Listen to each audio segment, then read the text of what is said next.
ketika kita sholat duha 2 rakaat saja, maka sama halnya dengan kita bersedekah.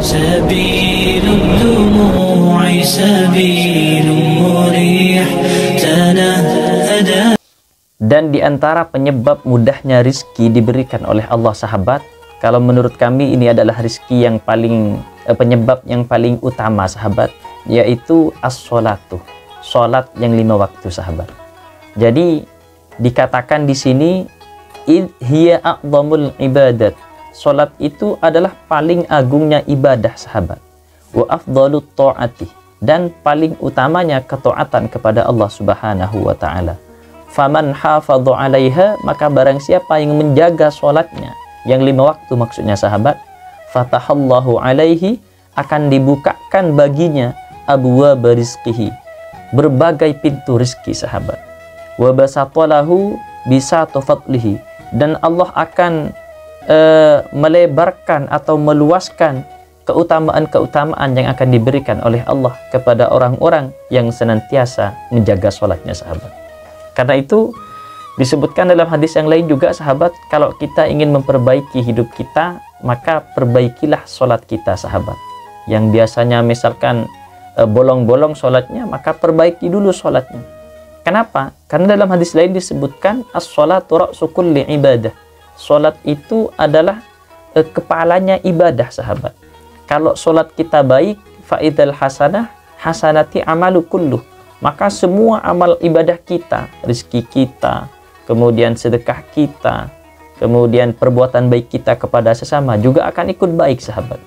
Namun wa idza fasadat fasadati amalu kulluh, kalau sholat kita sudah jelek, berantakan, maka amal-amal yang lain juga akan ikut berantakan. Karena itu, sahabat, kalau misalkan kita tengah sangat terpuruk, maka bisa jadi mungkin sholat kita lah yang berantakan, sahabat. Maka kalau kita ingin memperbaiki hidup kita, yang pertama wajib kita perbaiki adalah sholat kita. Kira-kira seperti itu. Maka dilanjutkan di sini, kama qala ta'ala, sebagaimana firman Allah dalam Al-Quran, wa'mur ahlaka bis sholah, perintahkanlah keluarga kalian untuk sholat yang 5 waktu. Wastabir 'alaiha, kemudian bersabarlah terhadap sholat tersebut, sahabat. La nas'aluka rizqa, tidak usahlah kalian meminta rizki, kata Allah. Nahnu narzuquka, tapi kitalah, maksudnya Allah lah yang akan memberi rizki, sahabat. Kalau sholat kita sudah dipenuhi, sudah mapan, sudah bagus, maka tidak usah meminta rizki pun, kata Allah. Allah akan penuhi semua rizki-rizkinya, sahabat. Karena Allah akan membukakan pintu-pintu rizki dari berbagai arah, sahabat. Wal aqibatu lit taqwa, dan hal-hal yang baik tersebut disebabkan atau diberikan oleh Allah kepada orang-orang yang bertakwa. Maksudnya orang-orang yang senantiasa menjalankan perintah Allah, yaitu terutama berupa sholat ini, sahabat. Waqad khussa min bainis sholawati, dan terlebih, sahabat, di antara sholat-sholat yang 5 waktu, di antara sholat-sholat maktubah yang wajib tadi itu, yaitu sholatul duha, sholat duha, sahabat. Kenapa sholat duha? Maka disebutkan di sini, fahiyya minal asbabil musahhilati lirrizki, maka sesungguhnya sholat duha tadi itu adalah salah satu sebab untuk memudahkan rezeki yang diberikan oleh Allah Subhanahu wa taala.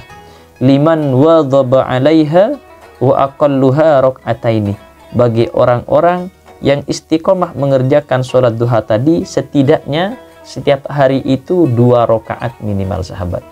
Jadi menurut musannif pengarang kitab ini, sahabat, sholat duha ini memang salah satu sholat yang sangat mujarrab untuk mendatangkan rezeki bagi kita, sahabat. Dikatakan dalam keterangan yang lain, ketika kita sholat duha 2 rakaat saja, maka sama halnya dengan kita bersedekah sebanyak ruas yang ada di dalam tubuh kita, sahabat. Ada ruas tangan, ruas jari, ruas kaki. Maka sebenarnya setiap ruas dari tubuh kita ini memerlukan dikeluarkannya sedekah, sahabat. Sehingga dengan sholat 2 rakaat, kita sudah sama halnya seperti kita bersedekah sebanyak ruas yang ada di dalam tubuh kita. Kira-kira seperti itu, sahabat. Kenapa kemudian sholat duha ini sangat mujarrab untuk mendatangkan rezeki? Wa aktsaruha, dan paling banyaknya sholat duha ini 8 rakaat sahabat. Berarti 4 kali salaman. Jadi 8 ini biasa dikerjakan oleh Rasulullah Shallallahu Alaihi Wasallam. Wa qad qila fiha, sungguh telah disebutkan mengenai keterangan sholat duha ini, la ghinan ma'az zina, tidak ada kekayaan itu yang disertai dengan zina sahabat.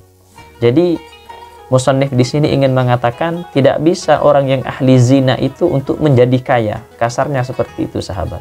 Sekalipun hartanya sudah banyak, tapi orang ini ahli zina, maka hatinya tidak akan pernah dikayakan oleh Allah.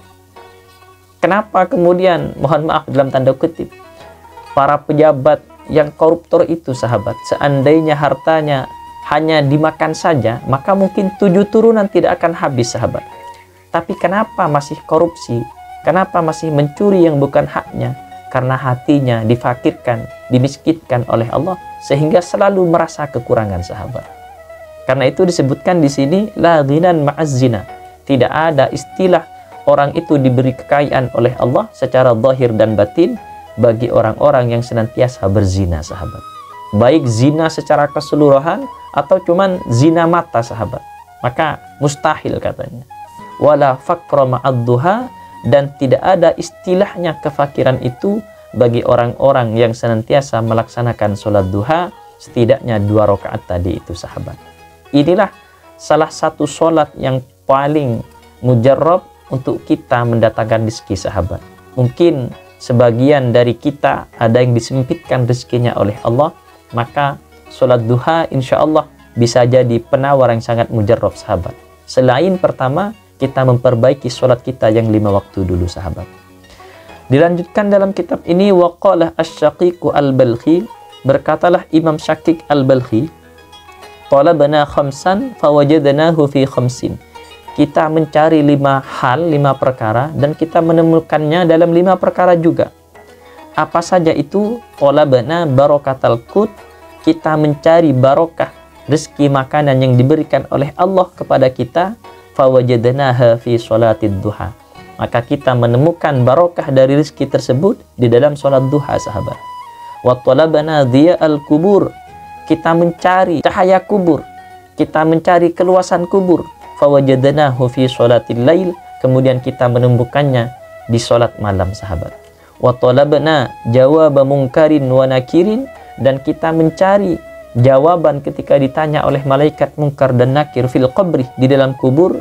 Fawajadnahu fi qiraatil Qur'an, maka kita menemukan jawaban yang mudah ketika ditanya oleh malaikat munkar dan nakir ketika membaca Al-Qur'an. Wa talabna ubur sirat, dan kita mencari caranya melewati jalan siratal mustaqim yang cepat nanti ketika setelah kita melalui padang mahsyar. Fawajadnahu fis shaumi was shadaqah, maka kita menemukan jalan yang cepat di siratal mustaqim tersebut di dalam berpuasa dan sedekah. Wa talabna dhillal arsy, dan kita mencari naungan di arsy-Nya Allah. Fawajadnahu fil khalwah, maka kita menemukan naungan tersebut dalam berkhalwat, maksudnya dalam bertaqarrub kepada Allah di tempat-tempat tertentu sahabat.